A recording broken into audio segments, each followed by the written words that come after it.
The Joe Rogan Experience.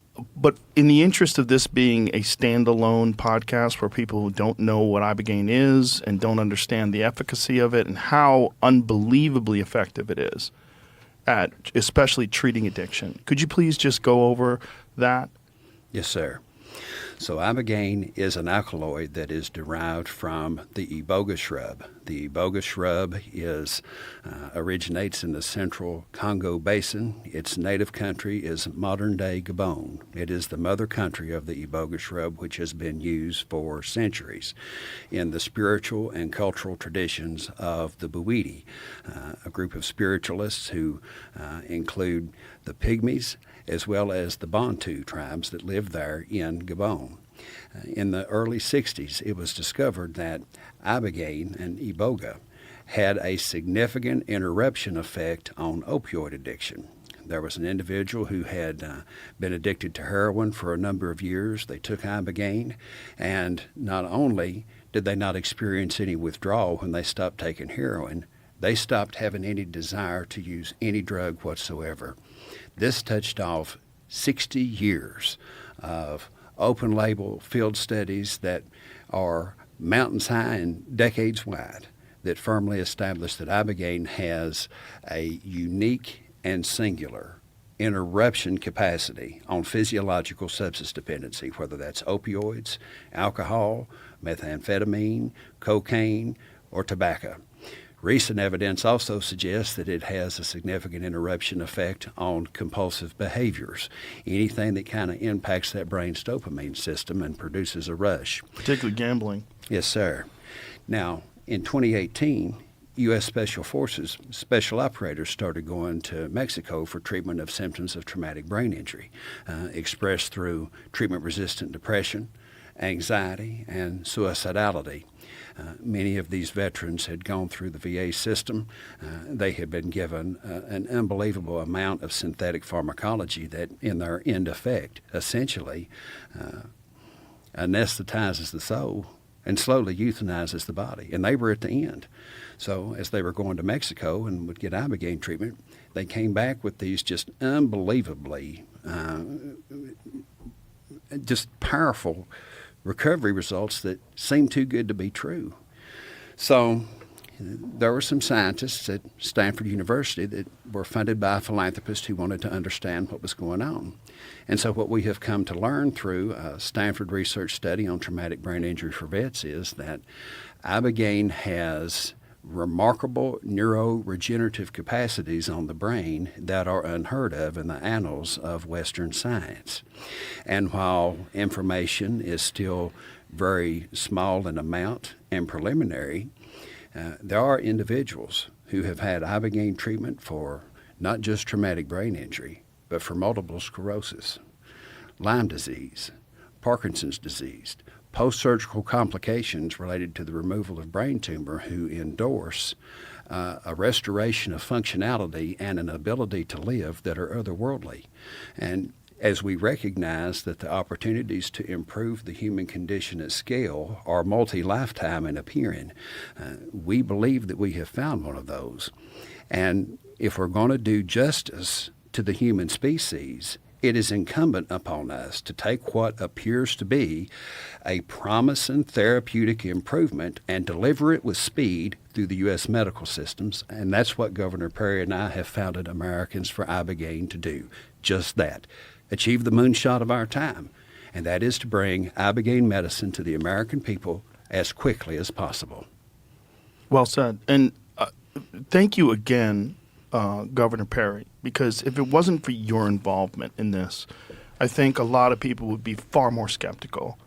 You know, you being a former distinguished governor of the state who was a Republican, generally speaking, most people think of Republicans as being anti-psychedelics and that this whole thing is just a bunch of people trying to escape reality and poison their mind and, you know, tune out of society and become losers. That's the general consensus of people that are just, for lack of a better term, ignorant of the effects of these substances. They don't understand it. But if it wasn't for you, your open-mindedness, you're willing to your willingness to engage in this and try to understand it and to speak to these veterans, I don't think people would be taking it as seriously. Yeah.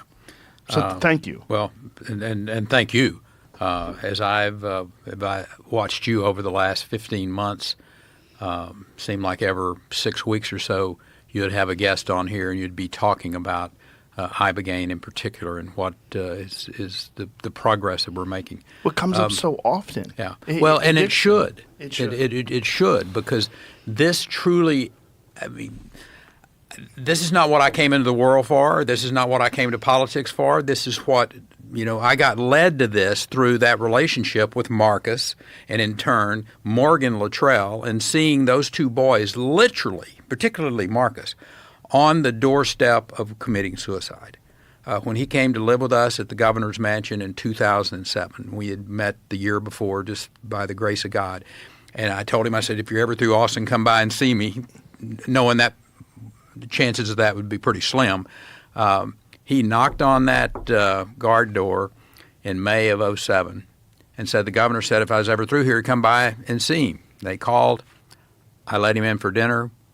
And my wife, who's a nurse, she recognized this young man who was really troubled, addicted to opioids, masking it with alcohol, really sick.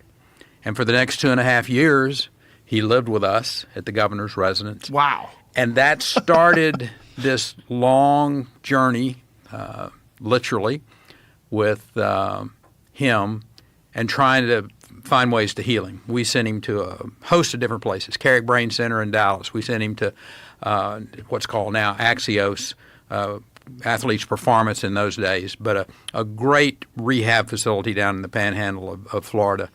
And they helped him conquer helped him manage the opioid addiction. I will suggest to you until he was treated with Ibogaine, which did clean that completely away from him some years later. But the point is, he really struggled, and he has become like our son.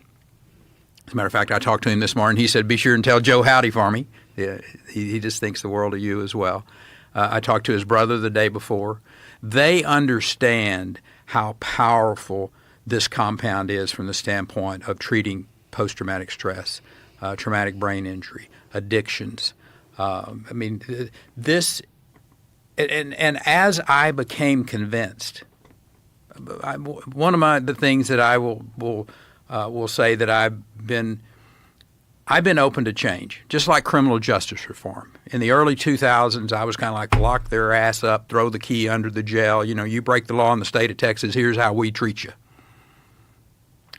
And I had a district judge in Fort Worth, John Crusoe, a Democrat district judge who I knew and had been friends with. He said, Governor, we got a program here that allows these individuals who have broken the law, they've maybe, got caught with an illegal substance or what have you. And rather than sending them to jail, sending them to the penitentiary where they become professional criminals, we give them a second chance. We put them in a rehab program. We put them in a treatment center. We put them in a boot camp. Give them these options rather than sending them to prison where they're going to become professional criminals, and the recidivism rate is going to continue on. I'm kind of like, nope, I'm tough on crime. That's what us Republicans do. But it really got me thinking. I am curious-minded about concepts and ideas. So that brought me to having conversations, and, long story short, that single conversation led to Texas leading the nation with criminal justice reform. Texas Public Policy Foundation, that now Secretary of Agriculture Brooke Rollins was operating in the mid to late 2000s. They came on board, saw this, supported it. We passed it through a very Republican, very conservative legislature, and Texas led the nation in criminal justice reform, saved us billions of dollars. We stopped building prisons. We stopped sending people to prison where they were becoming professional criminals. So that template, if you will, was what we took to Donald Trump in 2018. And he was just like me initially. I'm tough on crime. But he was open. He was curious. Brooke Rollins, interestingly, had come up and was his domestic policy advisor at that time, and she made the pitch, and he was open. And that conversation led to him being open to federal criminal justice reform. And today, there are people who, I mean, you know, you may have different ideas about President Trump and what have you. I know that's the case. But on this issue of criminal justice reform, this man was curious, he was open-minded, and he's made a real difference in people's lives, following the Texas model. The reason I share that with you as a example, that's where I was on these compounds, these drugs, these psychedelics. I mean, I grew up in the 60s, Timothy O'Leary, using LSD, marijuana, any of that kind of stuff. I mean, it was anathema to me. Absolutely and totally. I don't want to have anything to do with it. This is crazy stuff. You get in trouble. They'll throw you in jail. You'll jump off of buildings. I mean, Right. every story that you can imagine that people. And then think about from the 60s forward how, you know, I went into the Air Force. They, you know, we took drug tests at least monthly. So the idea of being involved with a drug was just totally and absolutely not on my radar screen. These are bad things. And we're reinforced in the 80s with Mrs. Reagan. Just say no to drugs. Here's your brain on drugs. I mean, we have been browbeat as a society for 60 years. And when you add to it what Nixon did, President Nixon did in the late 60s, early 70s, with his war on drugs. He hated hippies, he hated blacks, and one of the ways you could go after them was to go make these compounds Schedule 1, which he did. Schedule 1 says there is no medical purpose for it, and it is highly addictive. Ibogaine fits neither of those. Ibogaine is not an addictive compound by any sense of the imagination. It's also absolutely not a recreational No, sir, compound. at all. It's not something that someone's going to do at a party. We are proving without a doubt to the Texas legislature, to legislatures across this country, in Mississippi, in Tennessee, in Arizona, West Virginia, that it does have a medical purpose, that there are some extraordinary things that can happen for their citizens who have PTSD, who have sexual trauma, who have addictions. I mean, saving lives by the thousands, hundreds of thousands, I will suggest to you, when this is approved across the country and we see it as a relatively easily studied and accessed by medical care compound. So that story of seeing these two young men who have given everything, literally, up to willing to give their lives, and a lot of their friends did, for our freedoms and our liberties in this country. And for us to say to them, oh, sorry, you can't have access to this because, President Nixon said this was bad stuff back 60 years ago. And it was taken off the shelf as a Schedule I drug, put over here. And for 60 years, Americans have suffered through so many different eras. The late 90s, when the Sackler family and Purdue Pharma comes along.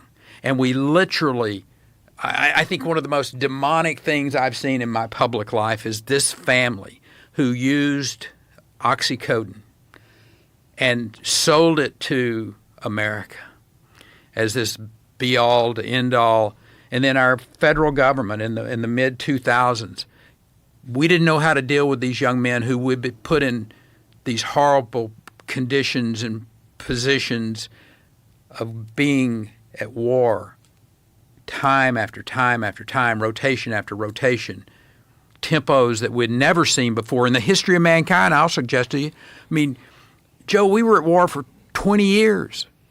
20 years during that period of time. There's special operators that were deployed 8, 9, 10 times.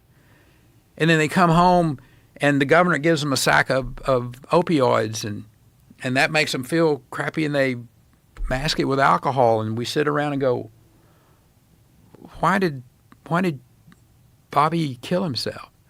Well, because the government failed in its great responsibility to take care of these young men and women, in my opinion. So we owe it to them